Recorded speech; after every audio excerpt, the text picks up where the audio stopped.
Bismillahirrahmanirrahim. Alhamdulillahi Rabbil Alamin. La hawla wa la quwwata illa billahi al-azim.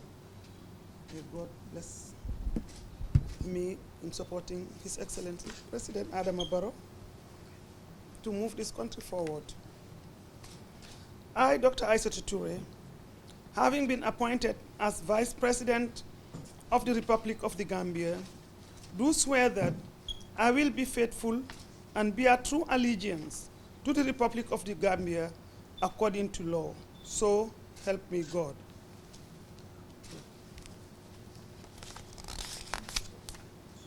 Oath for the due execution of the office of Vice President. I, Dr. Isatou Touray, do swear that I will execute the functions of the office of Vice President of the Republic of the Gambia without fear or favor, affection or ill will, according to the Constitution and other laws of the Gambia, so help me God.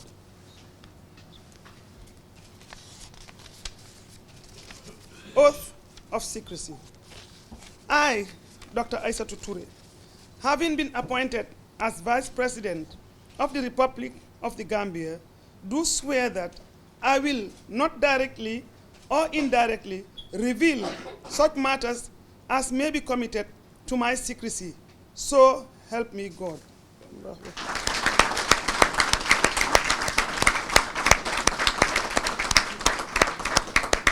Mr. Adama Barrow, acting upon the powers vested in him under Section 71, subsection 1 and 3 of the Constitution of the Republic of the Gambia, appointed Honorable Fatou Kinde as Minister of Women, Children and Social Welfare, Honorable Lamin Diop as Minister of Trade, Industry, Regional Integration and Employment, Honorable Ami Fabre as Minister of Agriculture, and Honorable Dr. Ahmad Lamin Samate as Minister of Health. As required by law, they are to take the prescribed oaths, that is, oath of allegiance, oath of due execution of office, and oath of secrecy. It is my honor to invite Honorable Fatou Kinte, Minister of Women, Children and Social Welfare, to take the oaths. I, Fatou Kinte, having been appointed as Minister of Women, Children and Social Welfare of the Republic of the Gambia, do swear that I will be faithful and bear true allegiance to the Republic of the Gambia according to law. So help me God.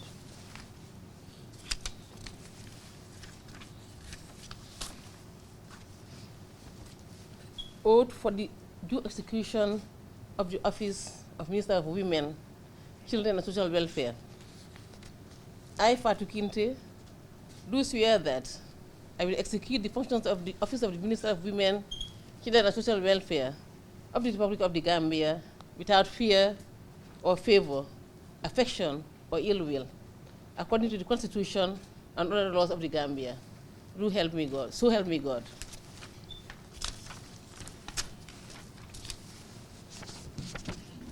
Oath of secrecy.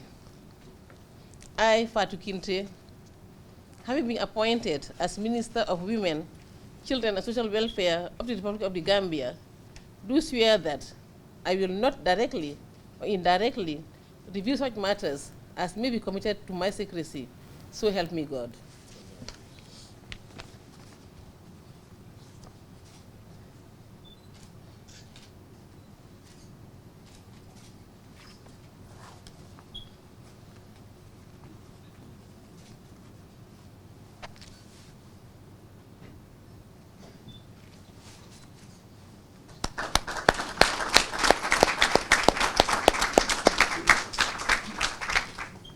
Oath of allegiance. I, Lamin Diop, having been appointed as Minister of Trade, Industry, Regional Integration and Employment of the Republic of the Gambia, do swear that I will be faithful and bear true allegiance to the Republic of the Gambia according to law. So help me God.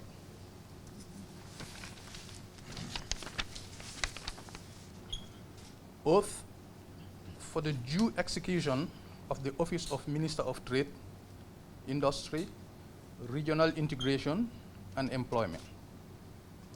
I, Lamin Diop, do swear that I will execute the functions of the Office of Minister of Trade, Industry, Regional Integration and Employment of the Republic of the Gambia without fear or favor, affection or ill will, according to the Constitution and laws, other laws of the Gambia. So help me God.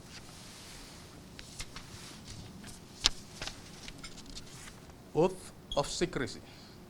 I, Lamin Diop, having been appointed as Minister of Trade, Industry, Regional Integration and Employment of the Republic of the Gambia, do swear that I will not directly or indirectly reveal such matters as may be committed to my secrecy. So help me God.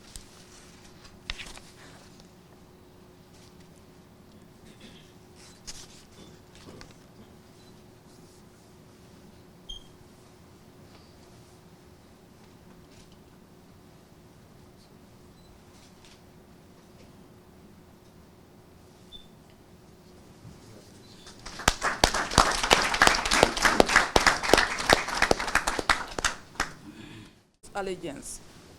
I, Ami Fabure, being appointed as Minister of Agriculture of the Republic of Gambia, the Gambia, do swear that I will be faithful and bear true allegiance to the Republic of the Gambia according to the law.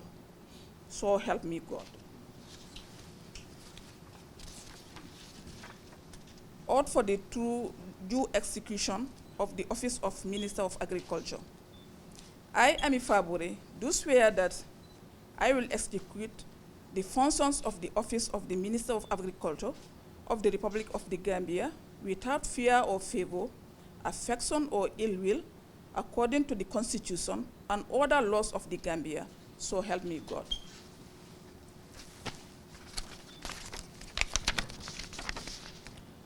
Oath of secrecy.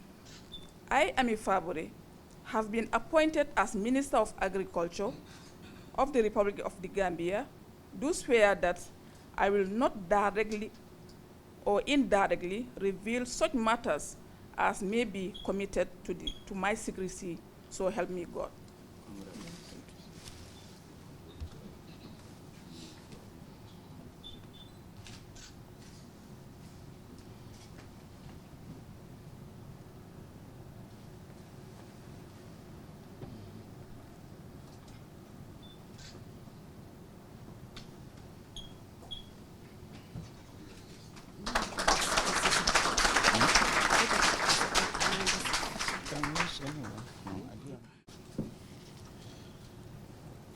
I, Dr. Ahmadu Lamin Samate, having been appointed as Minister of Health of the Republic of the Gambia, do swear that I will be faithful and bear true allegiance to the Republic of the Gambia according to law, so help me Allah. Oath for the due execution of the Office of Minister of Health. I, Dr. Ahmadu Lamin Samate, do swear that I will execute the functions of the Office of the Minister of Health of the Republic of the Gambia without fear or favor, affection or ill will, according to the Constitution and other laws of the Gambia. So help me Allah. I, Dr. Ahmadu Lamin Samate, having been appointed as Minister of Health of the Republic of the Gambia, do swear that I will not directly or indirectly reveal such matters as may be committed to my secrecy, so help me Allah.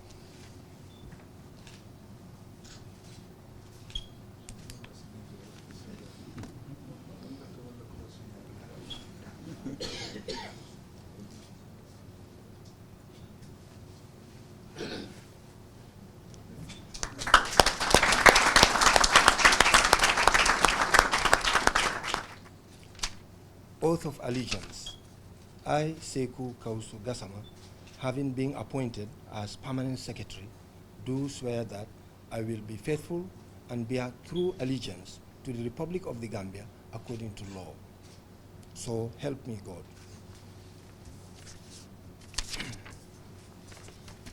Oath for the due execution of the Office of Permanent Secretary. I, Sekou Kausu Gassama, do swear that I will execute the functions of the office of the Permanent Secretary without fear or favor, affection or ill will, according to the Constitution and other laws of the Gambia. So help me God. Oath of secrecy. I, Sekou Kausu Gassama, having been appointed as Permanent Secretary, do swear that I will not directly or indirectly reveal such matters as may be committed to my secrecy. So help me God.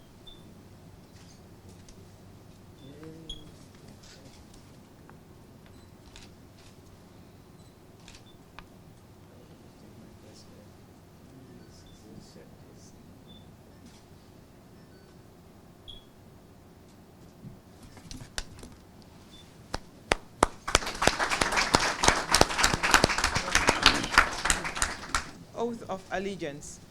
I, Salimata Touray, having been appointed as Permanent Secretary, do swear that I will be faithful and bear true allegiance to the Republic of the Gambia according to law. So help me God.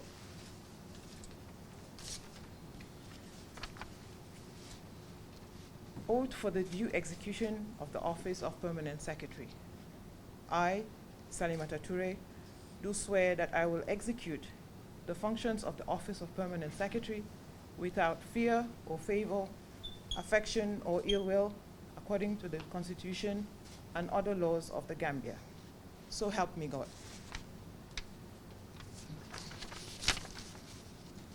Oath of secrecy.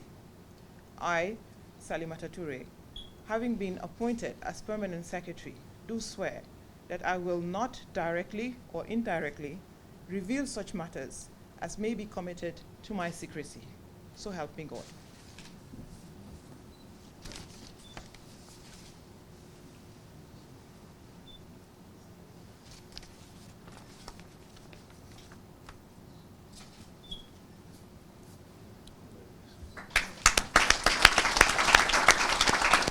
I, oath of allegiance. I, Suleiman Omar Njai, having been appointed as Permanent Secretary, do swear that I will be faithful and bear true allegiance to the Republic of the Gambia according to law, so help me God.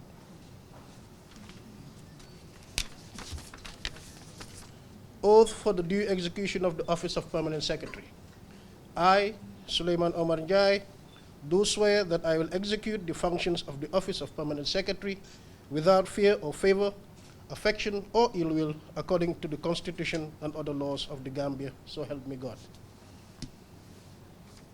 Oath of secrecy. I, Suleiman Omar Njai, having been appointed as Permanent Secretary, do swear that I will not directly or indirectly reveal such matters as may be committed to my secrecy. So help me God.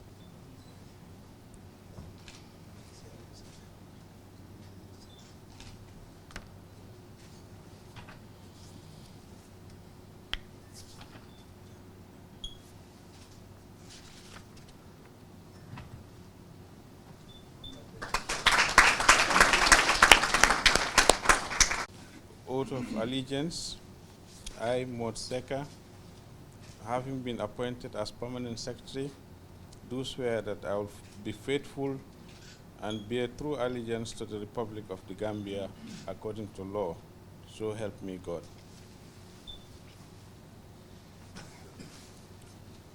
Oath for the due execution of the office of the Permanent Secretary. I, Mod Seka, do swear that I will execute the functions of the office of the Permanent Secretary without fear or favor, affection or ill will, according to the Constitution and laws of the Gambia. Oath of secrecy.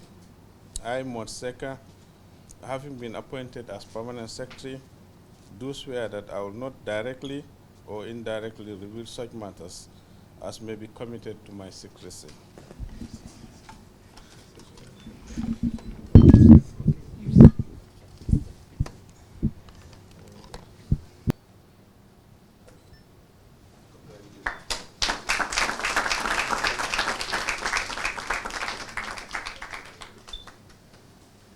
Thank you very much. This is my acceptance speech on the occasion of the swearing in.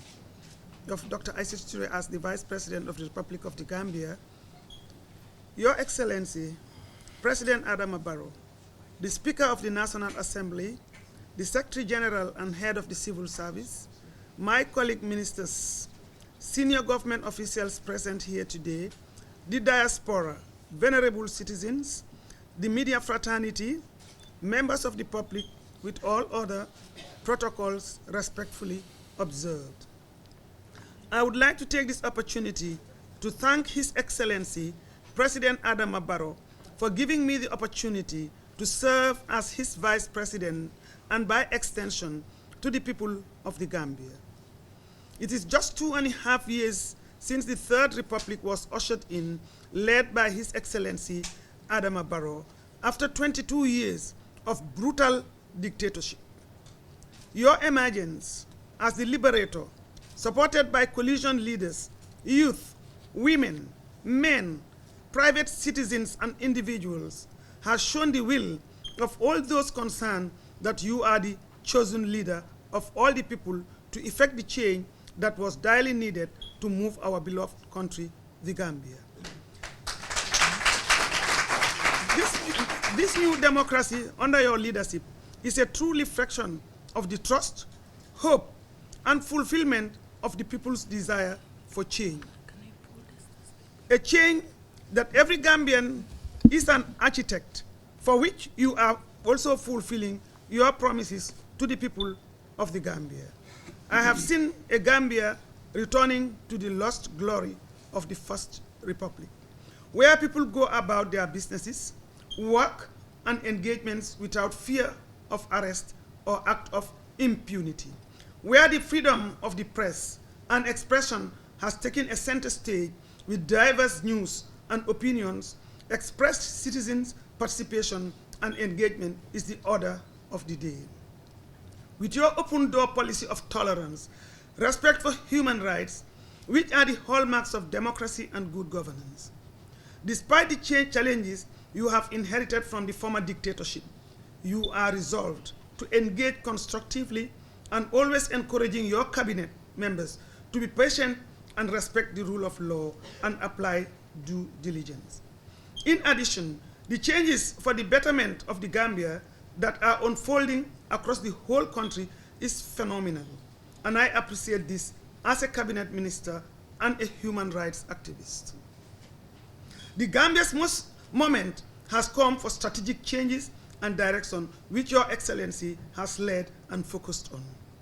I have seen and observed your commitment, conviction, and resolve to move the Gambia forward for its people and the future generation. You have placed and brought back the Gambia to the community of nations from a pariah state. Your recognition and respect for human rights and fundamental freedoms is what brought me closer to you, a trait that I fully observed during your cabinet deliberations.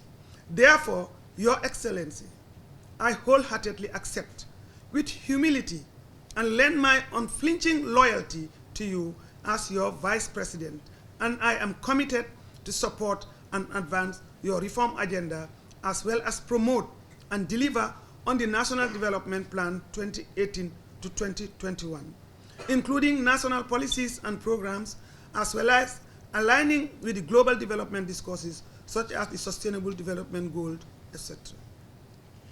To the population, I would like to witness hereto that His Excellency President Adama Barrow has given priority to the youth and women in his development plan, realizing that positive change can only be effective when youth and women are empowered to contribute their quota. You will all agree with me today that this is currently happening in the Gambia, as today marks a very important day for the empowerment of women and gender equality.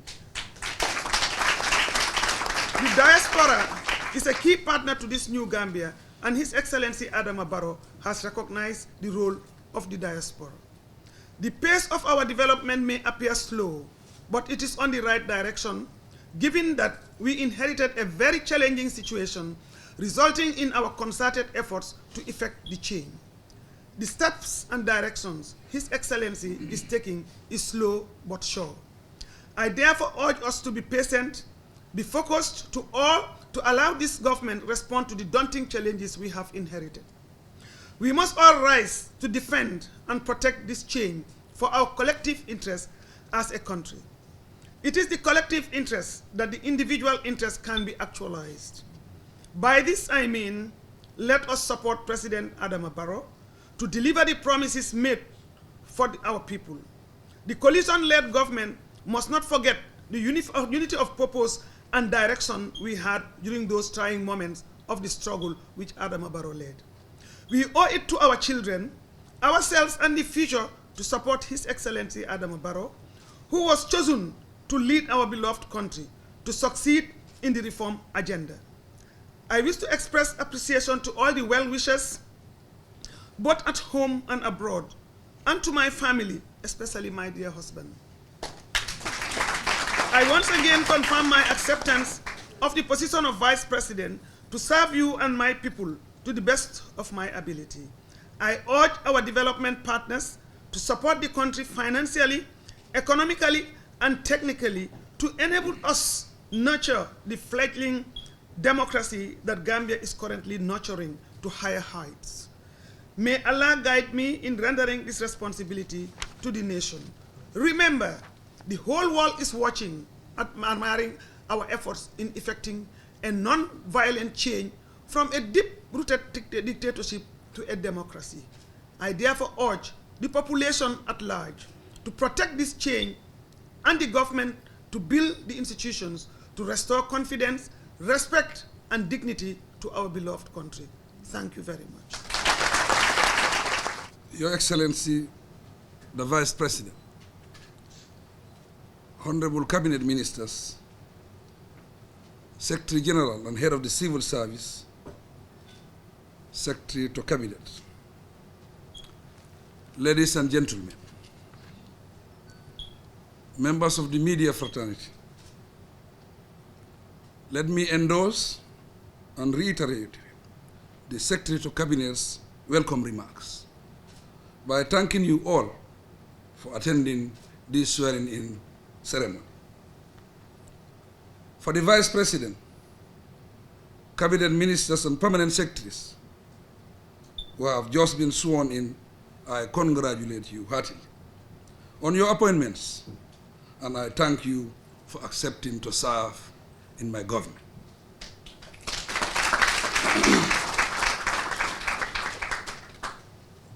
Your identification and appointments reflect the trust and confidence we have in you as respectable and dependable patrons of the country.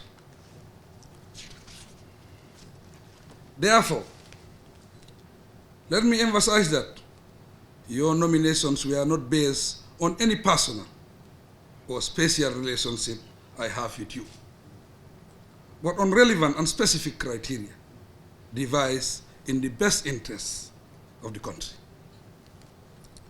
It is my view too that your willingness to serve the nation as Vice President,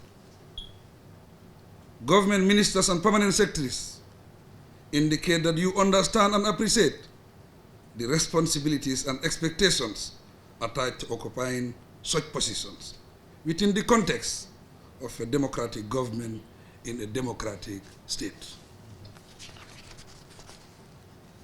Ladies and gentlemen, generally, democracy is associated with multi-party politics, elections, choice, and other indicators. But holding a cabinet portfolio or the post of permanent secretary does not mean thinking and working exclusively along political lines.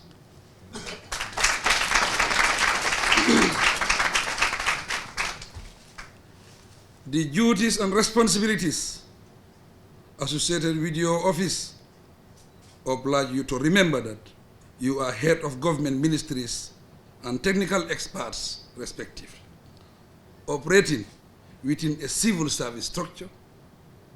As such, public service rules, regulations, principles, and procedures should guide the discharge of your functions.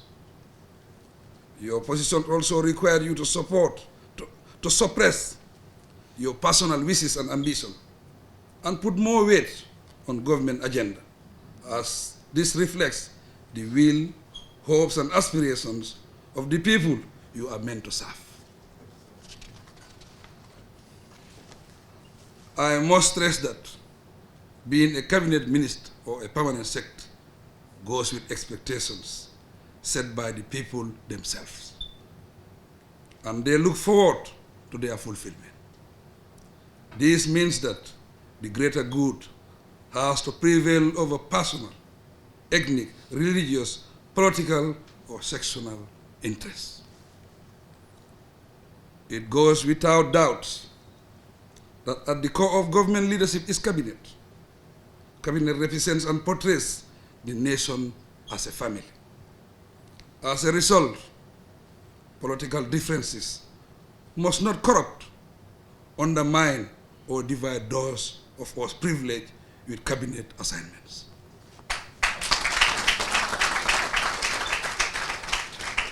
Collectively, we should symbolize unity and must not instigate division. Instead, we should be a source of inspiration to unite the citizens and work together as one nation.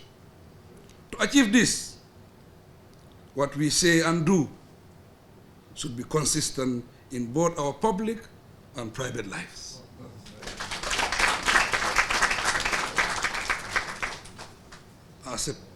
As permanent secretaries, you are the lifeline of the civil service. The professionalism and commitment you manifest in the conduct of your duty will determine how successful our reform program will be.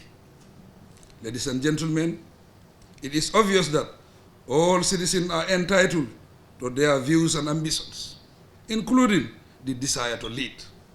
However, good citizenship is not all about leadership, nor is it all about having one's way all the time. Good citizenship embodies uniting and working collectively towards a common destiny, a destiny marked by success, development, peace, stability, and happiness for all. It is a betrayal of trust to belong to a group, yet openly or secretly oppose its ideals. Objectives, values, agenda, and what it stands for. In other words, one cannot operate in cabinet or within a government system and seek to undermine it in order to pursue any other interests. The best citizens in a nation are the genuine patriots who serve selflessly and put the nation and the greater good before any selfish interests. Such good citizens are not moved by greed or undesirable pursuit. Therefore, good and patriotic citizenship is measured by one's loyalty to the people, loyalty to the state, and loyalty to the leadership of the day. Noting that leadership carries the people's mandate, hopes, and aspirations. In the Gambia, our shared values are not limited to loving, caring, and sharing only. They include honesty, sincerity, and developing a sense of belonging to a common purpose of a diverse groups. Those of us in government should live by these values and refrain from seeking to divide the nation along partisan lines. When political gains and political beliefs or ambitions come first, we will divide the people along political affiliation, ethnicity, or other social divides. This is unacceptable. Cabinet members and those in government should be apolitical as regards the welfare of the people who have mandated them to run their affairs. We must not send mixed or conflicting messages to the public. On the contrary, we must be seen as a united body, pursuing the same goal and speaking with one voice so that the public can follow suit. To put it bluntly, we must be truly honorable and exemplary in character.